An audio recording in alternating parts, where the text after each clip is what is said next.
Welcome to my YouTube channel. अगर आपने मेरे चैनल को अभी तक सब्सक्राइब नहीं करा है तो प्लीज़ उसे सब्सक्राइब कर दें। तो आज हम पढ़ने वाले हैं क्लास 8 का चैप्टर नंबर 1 रेशनल नंबर्स, उसकी फर्स्ट एक्सरसाइज 1.1 क्वेश्चन नंबर 1। तो फर्स्ट क्वेश्चन क्या कहता है, using appropriate properties find. First part appropriate properties, हमें प्रॉपर्टीज को लगा के आंसर को फाइंड करना है। -2/3 इंटू 3/5 प्लस 5/2 -3/2 इंटू 1/6। तो सबसे पहले हमें प्रॉपर्टीज में देखना पड़ेगा यहाँ पे कि 3/5 इस टर्म में भी आ रहा है और 3/5 इस वाली टर्म में भी आ रहा है। तो हम पहले ये दोनों टर्म को आसपास लिख देते हैं। तो -2/3 इंटू 3/5 -3/5 इंटू 1/6। हमने बस इनकी पोजीशन को चेंज करा है, इसको यहाँ लिया है और 5/2 को इसकी जगह पे रख दिया। तो ये कौन सी प्रॉपर्टी हो गई, रीग्रुपिंग प्रॉपर्टी, मतलब कि लाइक टर्म को आसपास लिख दिया।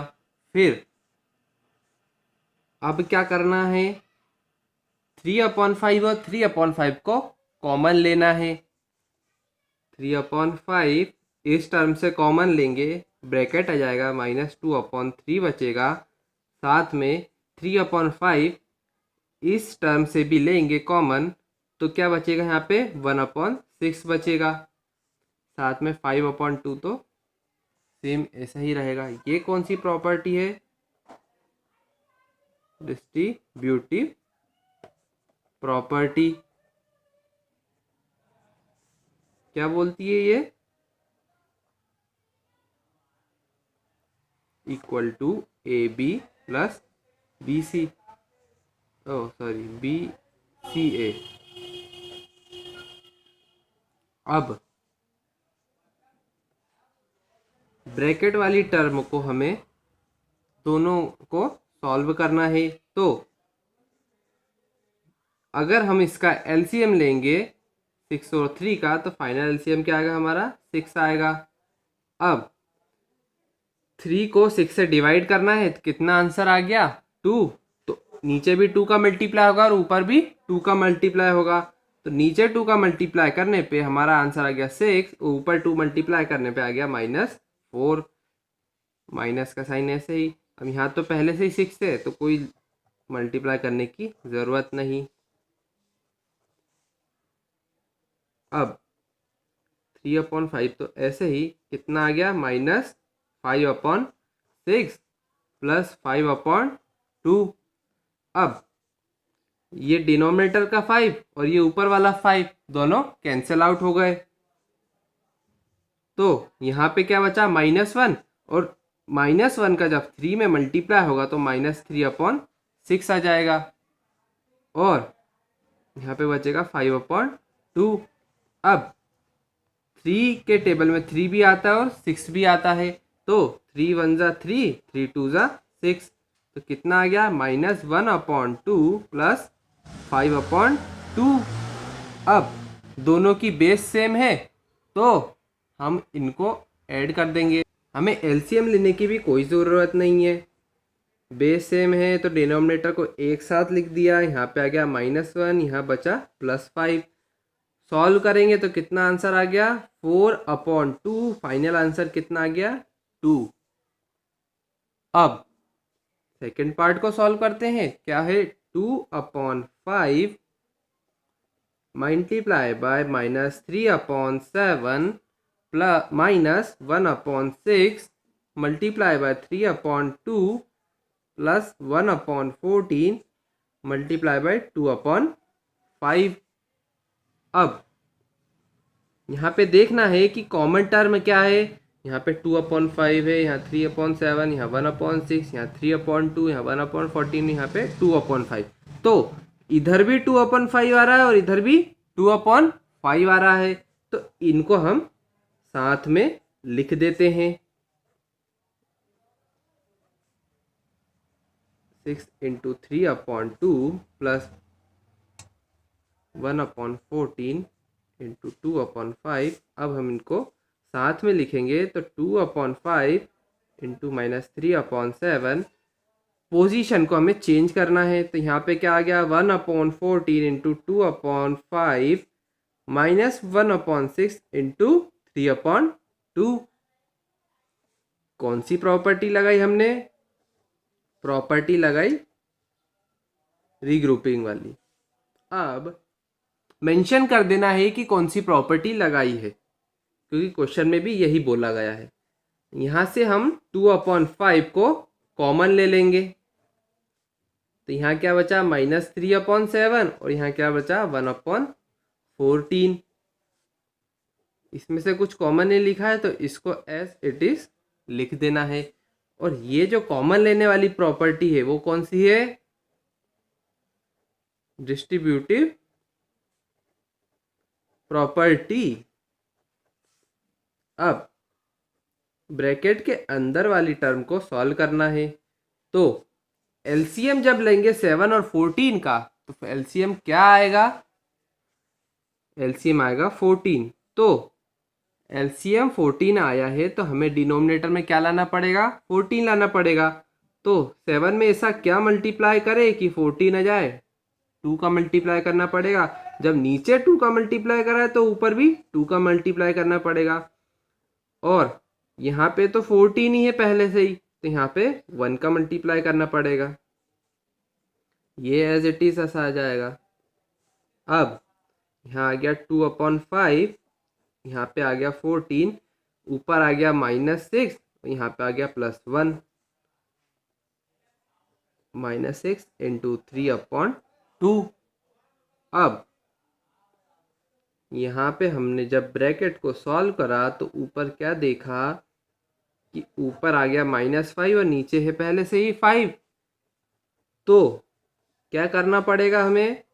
सिंपल रिड्यूस, मतलब काट देंगे हम। 5 1 जा 5, 5 1 जा 5। अब सिंपल ऊपर क्या बचा? यहाँ पे 2 बचा, तो 2 इंटू -1 -2/14 माइनस। अब यहाँ पे भी हम काट सकते हैं, कैसे? 3 1 जा 3 होता है और 3 2 जा 6 होता है।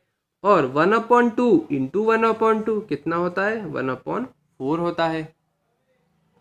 अब यहाँ पे भी देखते हैं हम वापस कि 2 1 जा 2 और 2 7 जा 14 होता है, तो ये भी रिड्यूस हो गया। तो यहाँ पे क्या बचा? 1/7 और यहाँ पे क्या बचा? 1/4।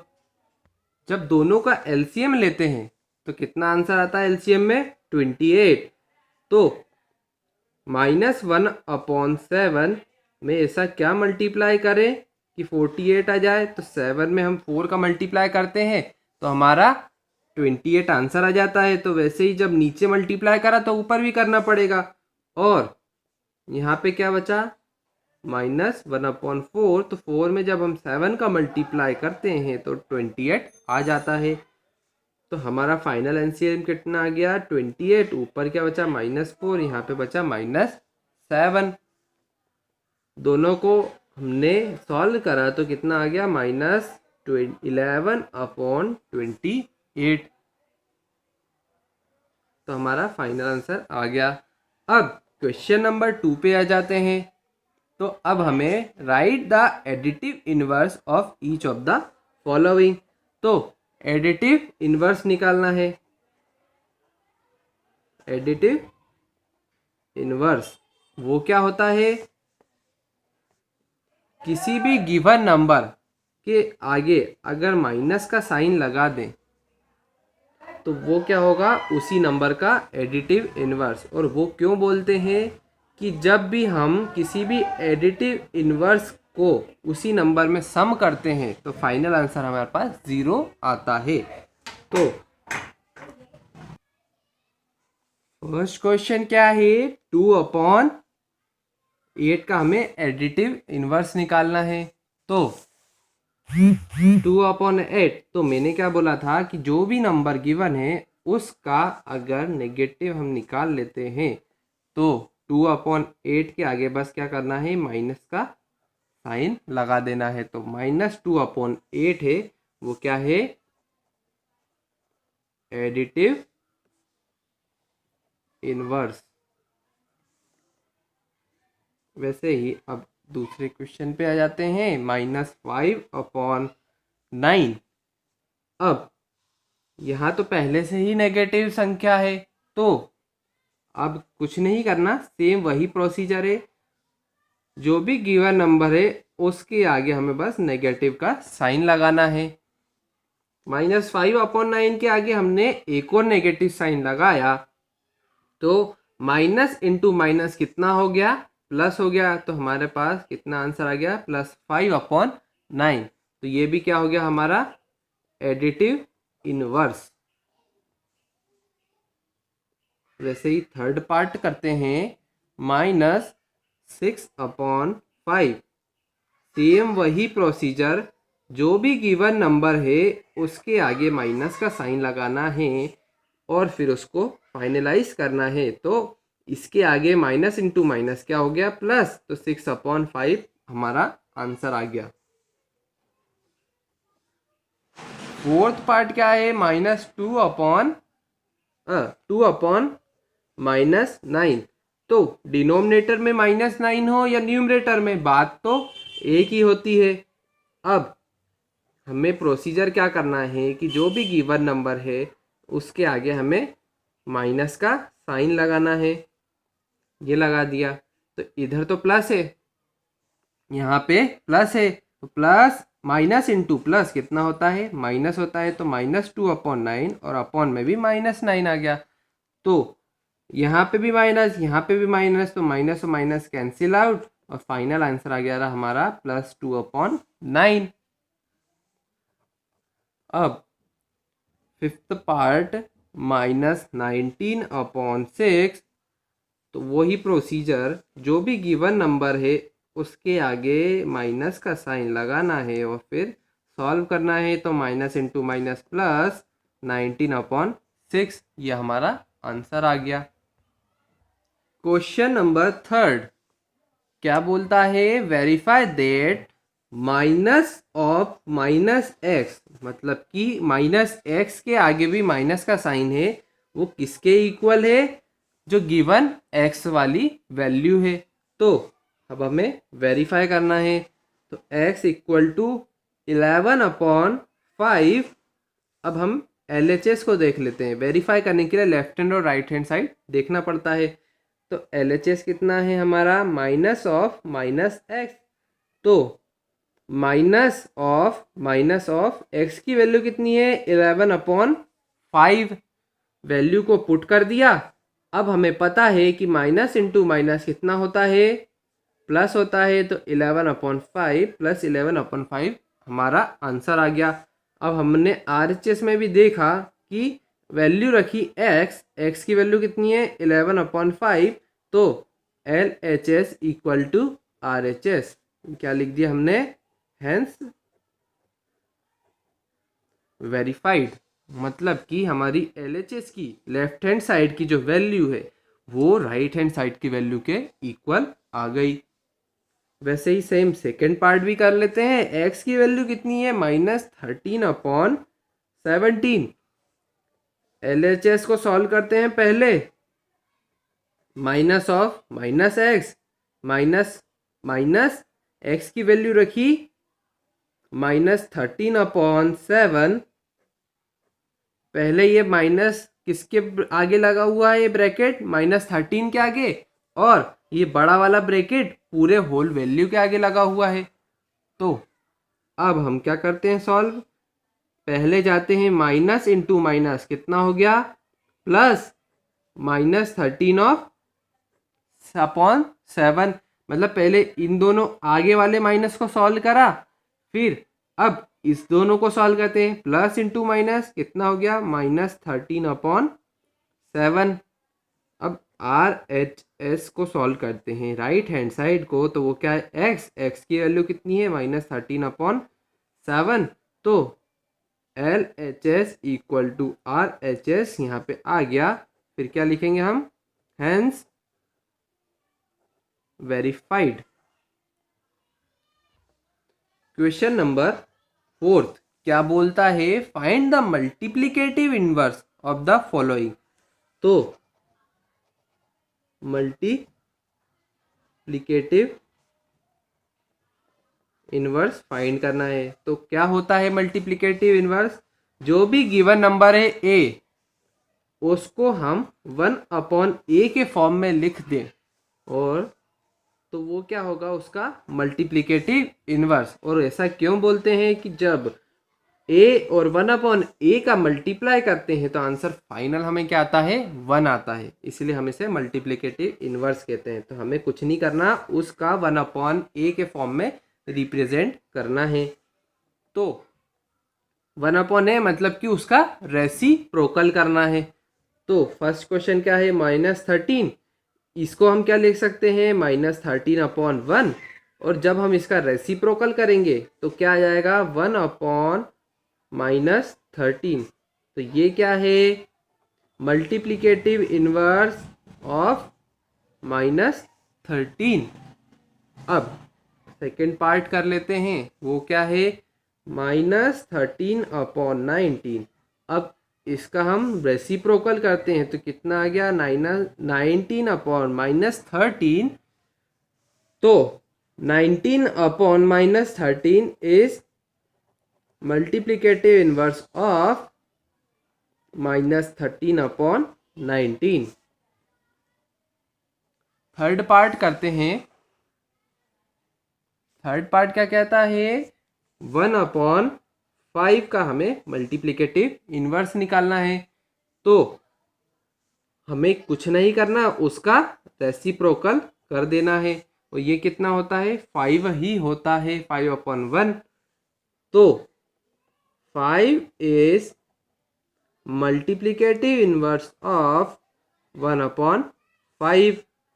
सेम फोर्थ पार्ट करते हैं, -5/8 इंटू -3/7। तो पहले इसको हमें मल्टीप्लाई करना पड़ेगा, फिर जो वैल्यू आएगी उसका हमें मल्टीप्लिकेटिव इनवर्स निकालना पड़ेगा।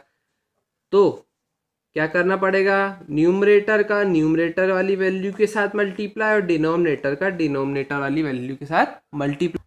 न्यूमरेटर में क्या आ गया, -5 इंटू -3 कितना आ गया, 15। और डिनोमिनेटर में 8 इंटू 7 कितना आ गया, 56। अब हम इसको अब 15/56 का मल्टीप्लिकेटिव इनवर्स निकालते हैं, मतलब उसको रेसिप्रोकल कर देते हैं। तो डिनोमिनेटर वैल्यू को ऊपर लिखना है, न्यूमरेटर वाली वैल्यू को नीचे लिखना है। Is multiplicative inverse of 15/56। अब फिफ्थ पार्ट करते हैं, क्या है वो, -1 इंटू -2/5। तो -1 को हम -1/1 भी लिख सकते हैं। अब सिंपल मल्टीप्लाई करते हैं तो -1 इंटू -2 2 है, और यहाँ पे 5 है। अब कुछ नहीं, इसका रेसिप्रोकल करते हैं तो क्या आता है, 5/2, जो कि क्या है, multiplicative inverse of 2/5। Sixth part क्या है, -1। अब हमें -1 का मल्टीप्लिकेटिव इनवर्स निकालना है। तो -1 का क्या है, -1 को हम लिख देते हैं -1/1।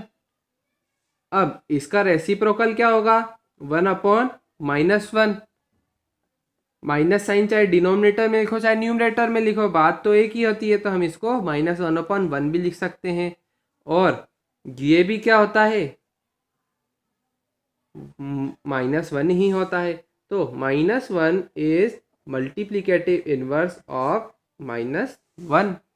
तो -1 का मल्टीप्लिकेटिव इनवर्स क्या है, -1 ही है। क्वेश्चन नंबर 5 पे आ जाते हैं। Name the property under multiplication used in each of the following. तो अब हमें प्रॉपर्टी को बताना है कि कहाँ कहाँ पे क्या क्या प्रॉपर्टी यूज हुई है। तो -4/5 into 1 equal to 1 into -4/5 equal to -4/5, ये होगा फर्स्ट। इसमें कौन सी प्रॉपर्टी यूज हुई है, कम्यूटेटिव प्रॉपर्टी। कैसे?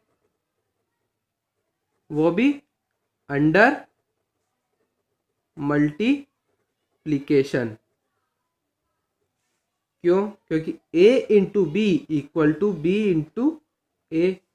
क्या हुआ कि -4/5 की हमने पोजीशन चेंज कर दी और 1 की पोजीशन चेंज कर दी, मतलब दोनों की पोजीशन को एक दूसरे से रिप्लेस कर दिया और दोनों इक्वल भी आ रहे हैं। तो ये कौन सी प्रॉपर्टी होती है? कम्यूटेटिव प्रॉपर्टी, जिसमें एक दूसरे की पोजीशन हम चेंज कर देते हैं। सेम सेकेंड पार्ट करते हैं। -13/17 into -2/7 equal to -2/7 into -13/17। Same यहाँ पे भी यही कंडीशन है कि a into B equal to B into A. तो हमने दो वैल्यू की पोजीशन एक दूसरे से रिप्लेस कर दी। वो कौन सी प्रॉपर्टी है? Commutative property under multiplication. Third part करते हैं अब हम। तो क्या है? -19/29 इंटू 29/-19 इक्वल टू 1। तो ये क्या है? अभी मैंने बताया कि ये क्या है कि हमने बस सेम नंबर के रेसिप्रोकल से हमने मल्टीप्लाई करा तो हमारा आंसर आ गया 1। ये कौन सी प्रॉपर्टी होती है? Multiplicative inverse. ये कौन सी प्रॉपर्टी होती है? मल्टीप्लिकेटिव इनवर्स की प्रॉपर्टी होती है, जिसमें सेम नंबर के रेसिप्रोकल का मल्टीप्लाई करते हैं तो हमें आंसर 1 मिलता है। Question number 6। क्वेश्चन नंबर 6 क्या बोलता है कि multiply 6/13 by the reciprocal of -7/16। तो 6/13 में -7/16 के रेसिप्रोकल का मल्टीप्लाई करना है। तो पहले हम -7/16 का रेसिप्रोकल निकालते हैं। रेसिप्रोकल मतलब कि जो न्यूमरेटर वाली वैल्यू उसको डिनोमिनेटर में लिखना और डिनोमिनेटर वाली वैल्यू को न्यूमरेटर में लिखना। तो 6/13 इंटू 16/-7। अब सिंपल क्या है? मल्टीप्लिकेशन करना है कि न्यूमरेटर को न्यूमरेटर से, डिनोमिनेटर को डिनोमिनेटर से। क्या आंसर आ गया हमारा? क्या आंसर है हमारा? 96/-91। अब हम माइनस को ऊपर लिखे चाहे नीचे लिखे, बात तो एक ही होती है। तो -96/91 हमारा फाइनल आंसर, क्योंकि ये स्टैंडर्ड फॉर्म में लिखा है हमने। Question number 7। What property allows you to compute. अभी हमें एक इक्वेशन दी है 1/3 इंटू 6 इंटू 4/3 एस 1/3 इंटू 6 इंटू 4/3। तो अब हमें प्रॉपर्टी का नाम बताना है कि ये किस प्रॉपर्टी से बिलोंग करता है। तो ये कौन सी प्रॉपर्टी है? ये है एसोसिएटिव प्रॉपर्टी, वो भी अंडर मल्टीप्लिकेशन। कैसे? a इंटू बी इंटू सी, इसमें पहले दो पेयर बना लेते हैं और उन दो पेयर को हम पहले मल्टीप्लाई करते हैं, फिर बाद में थर्ड पेयर से मल्टीप्लाई करते हैं। तो इसमें हमने पहले बी और सी का पेयर बनाया और वो भी किसके इक्वल है? बी और सी के पेयर के इक्वल है जब हम उनके मल्टीप्लाई करते हैं। अब क्वेश्चन नंबर 8 क्या कहता है? Is 8/9 is multiplicative inverse of -1/8 why और वाई नॉट। तो अब हमें बताना है कि 8/9 मल्टीप्लिकेटिव इनवर्स है कि नहीं। किसका? -1/8। ये इस मिक्स्ड फ्रैक्शन है, इसको पहले सिंपल फ्रैक्शन में चेंज करना पड़ेगा। क्या है, यहाँ पे मल्टीप्लाई, इधर सम, इस वैल्यू से मल्टीप्लाई और फिर सम करना है। तो -8 इंटू 8 इंटू -1 -8, -8 + 1 कितना हो गया, -7/8, -8 इंटू -1, 8 इंटू 1 8 + 1 कितना हो गया, 9/8, आगे माइनस का साइन, तो -9/8 हमारा आंसर आ गया।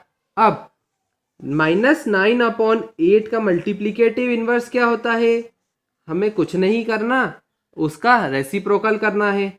तो 8/-9,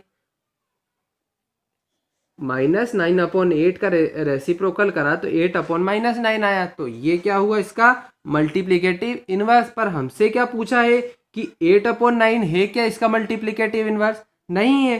क्यों नहीं है, क्योंकि 8/-9 इज मल्टीप्लिकेटिव इनवर्स ऑफ -9/8। सीधी सी बात, जब, क्योंकि मल्टीप्लिकेटिव इनवर्स एक ही हो सकता है, तो 8/9 है तो 8/-9 हो सकता है और 8/9 नहीं हो सकता।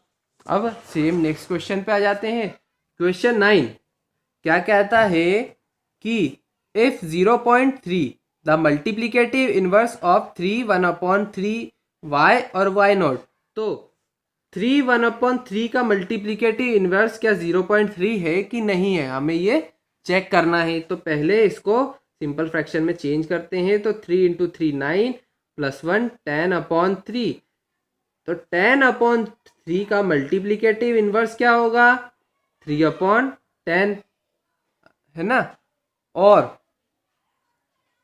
अब 0.3 को हम फ्रैक्शन में चेंज करते हैं डेसिमल से, तो पॉइंट हटाया 1 लगाया और पॉइंट के बाद एक वैल्यू, तो एक 0 भी लगाते हैं। तो फाइनल आंसर क्या आ गया हमारा 3/10। हाँ, 3/10 10/3 का मल्टीप्लिकेटिव इनवर्स है।